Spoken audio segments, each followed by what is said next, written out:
Hi, in this video I wanted to take a look at how to play like Brian May. A few people have been messaging in and asking how they would go about writing Brian May style guitar riffs. So I thought I'd take a look at some of the essential parts of Brian May's playing to be able to go about writing our own guitar riffs that are in that style, and some of the elements that Brian May uses, in particular the use of chords, chromatic runs in scales, as well as string bending, and giving some examples of what's going on. So instead of learning in particular Queen songs, thought we'd just take a look at talking through a little bit of what's going on behind certain famous Brian May riffs. I think for harmonisation, I think that's probably something for another video, which is a bit more in depth. So we're taking a look at them key elements of Brian May's playing, more for a live setting. Essential listening if you haven't already done so. I think the Miracle album, although it's not everybody's favourite Queen album, I think really highlights a lot of the key parts of Brian May's playing, so it's really worth checking out that album. So without further ado, let's take a close-up of the neck, see how to do that. So in this first section, we're going to look at an essential part of Brian May's style, which is this very famous A to D chord progression, which turns up in so many different Queen songs, which is like playing the A like that, then moving to a D in that position, where we've got our middle finger on the 3rd fret of the B string, ring finger on the 4th fret of the D, got an open A there,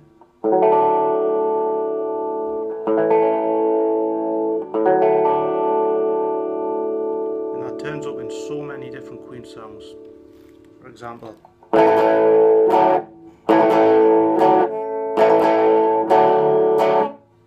take it up 2 frets and add a E into the mix, back to A.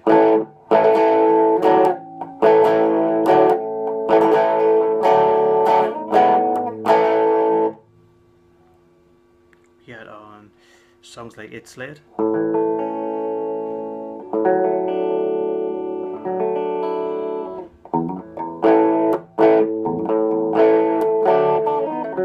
And we see that playing off that D to A type of thing going on. We also see that on songs like We Will Rock You, just taking up a full octave to the 14th fret,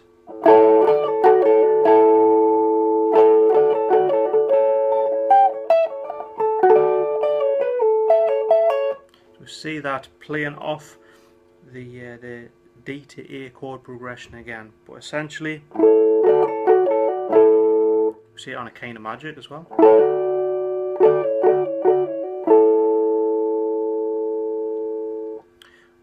A really good example of seeing how to use that is on the song I Go Crazy, which was a B-side to Radio Gaga. If you haven't heard that one, check it out. But it goes like something like this.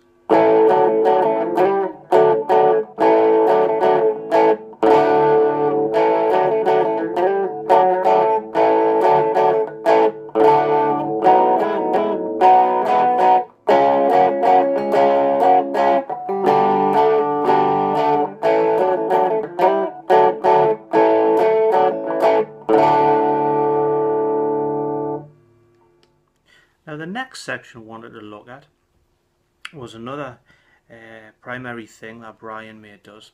This is using the E chord on the root note being on the 7th fret of the A string, and moving with our little finger on the B string to an E suspended 4 chord.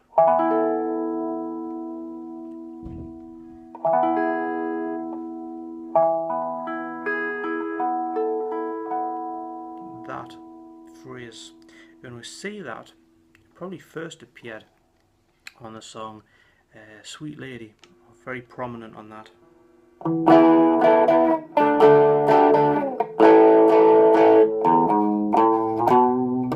we're going from an E, little finger down to the E suspended 4, back to A, moving down to D, doing the same thing, to an A and doing the same thing.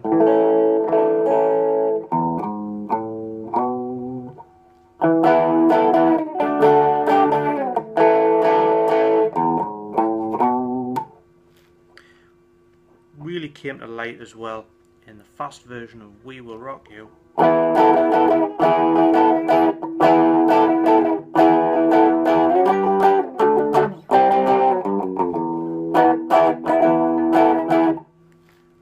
That's another essential part of Brian May's playing, is using that, and we hear that in things. If we listen to the live version of I Want to Break Free, which is in E.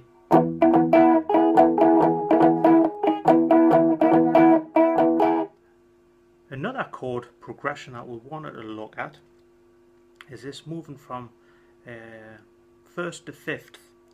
Now moving from, say, a C to a G chord, we would normally go like that. But Brian May, a lot of riffs, where he moves from this C and then takes his first finger here down a fret, and that's essentially like a G/B chord, and we hear that now.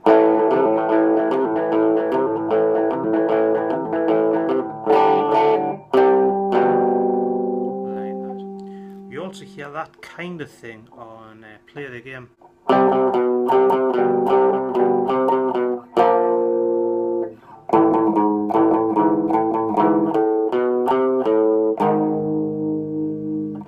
Most famous of all, we hear that on One Vision, which starts off with D,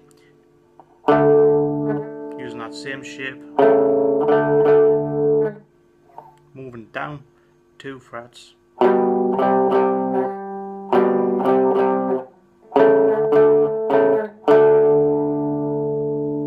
that. If we play One Vision through, sorry, start again.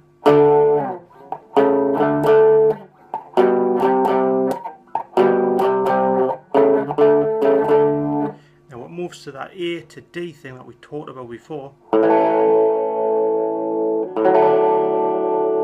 to C, we then make this run,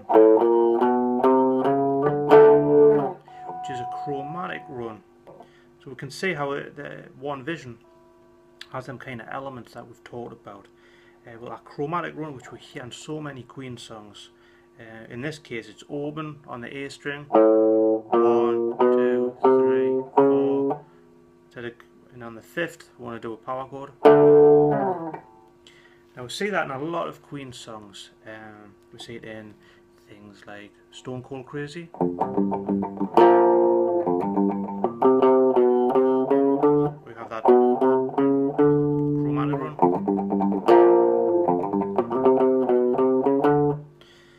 One really good example of it is from the Miracle album, which is Hang On In There, and that album, I know it's not everybody's favourite Queen album, but it really highlights some of Brian May's particular ways of doing things. It's really, from a guitarist point of view, it's a really good album to listen to. But we see this phrase.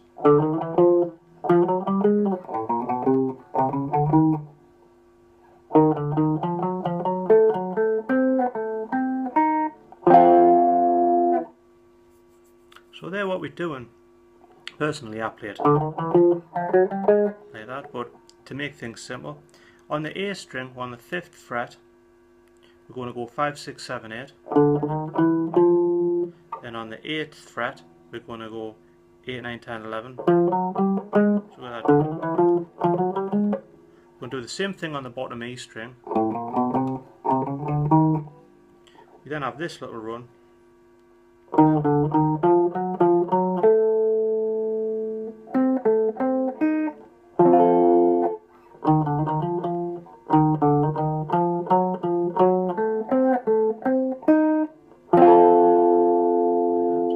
We're kind of doing 6, 5, 6 on the A,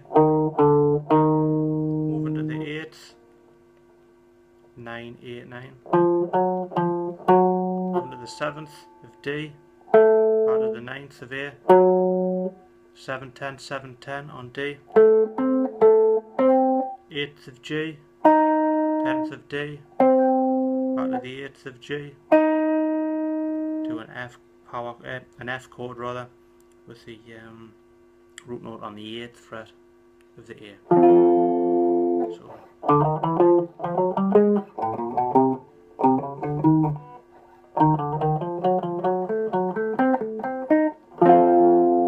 that song tails out interestingly with this.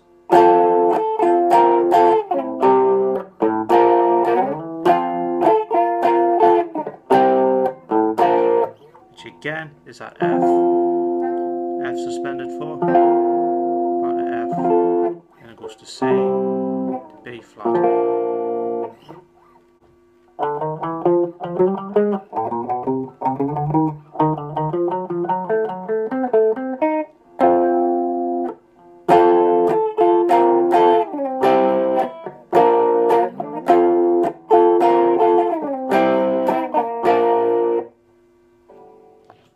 In this section I wanted to look at how a lot of the guitar solos that Brian May plays are approached.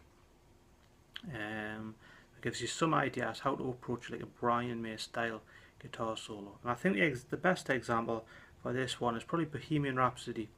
And in so many of Brian May's solos, it almost starts off with it's as if the solo starts off, it runs up the scale, comes back down, runs up even further, and then descends all the way back down to the beginning, if that makes sense. So to explain that, I'll play this solo through. I'll kind of talk through it. Obviously the notes for this, if you want to check out how to play them, check out the guitar tutorials. So this video is more for like a brief oversight of kind of how to approach from your own, writing your own solos, your own guitar riffs, maybe by using Brian May style to influence how you do that. So we'll look at the Bohemian Rhapsody solo, which is in E flat. And we start off with this phrase.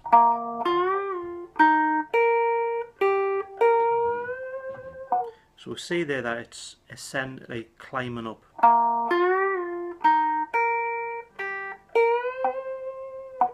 Goes higher up. And then it goes higher again. Then it falls all the way down. Like that. I'll play that again so we get the idea. So it's ascending.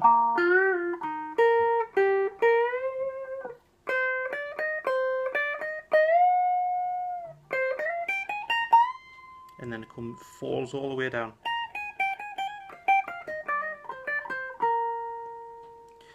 Then another part of Brian May's playing is this being able to go through the scale, and we see that on a lot of different solos, especially I think like Breakthrough and the other one just escapes me mind, a kind of Magic. But in this, and we'll see it in Bohemian Rhapsody where we're playing that.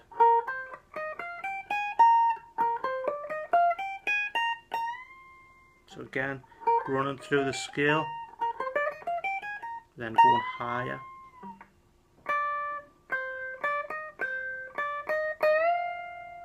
So that it's almost as if that's coming down again, isn't it?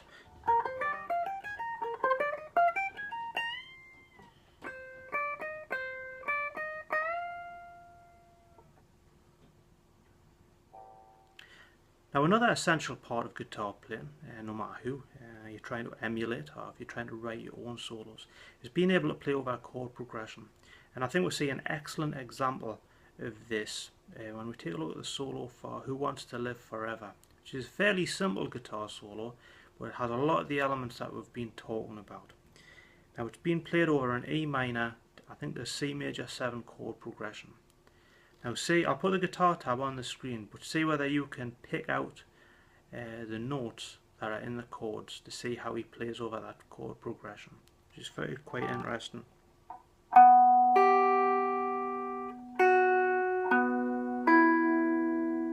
That's a fairly simple melody, but it's over a chord progression, which is essential to be able to see. So I'll play that through again.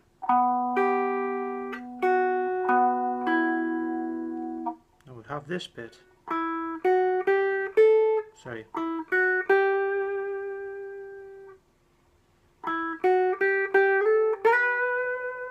Now that little section is like what we talked about before, this ascending gradually, going back to the beginning and ascending a little bit more. And then we have this section,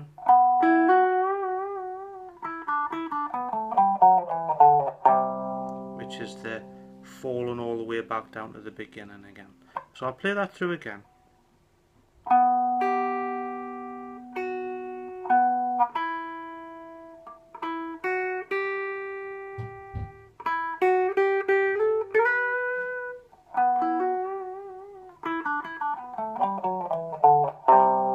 For any guitarist, another essential part of playing guitar solos is string bending.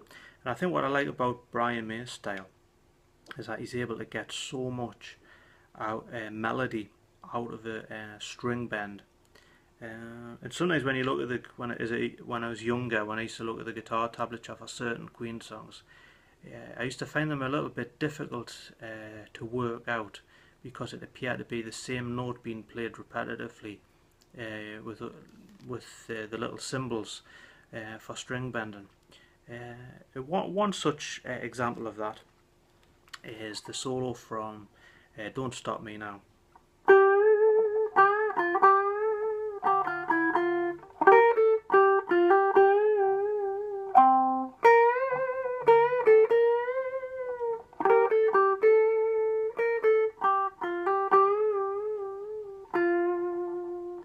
So if we look at the amount of string bends that are in that, really this would be a really good solo to be able to learn. Check out the guitar tutorial for that one.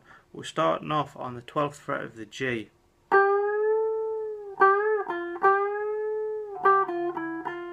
A rake. So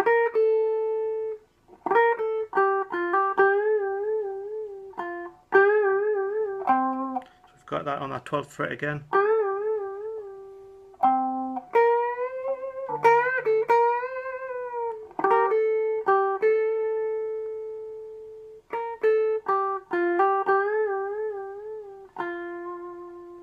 So again, check that solo out, but the amount of string bending that's in there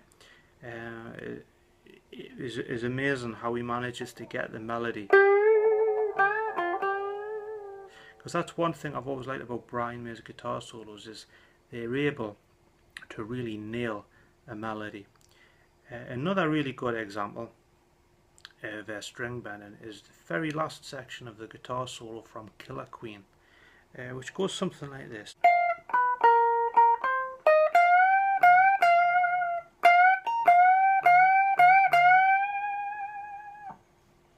So if we look at that, I'll put the guitar tab on the screen for this one. We're moving from the 18th fret of the B, 16, 15 on G, 15, 17 to the 16th of B, and then this is the section, we're going to the 18th of the B, and we're going to bend that up twice. We're then going to bend that 18th up again, hit the 18th of the high E, and then so take 3 bends on the 18, and then bend it all the way up to the 21st. So we should have that.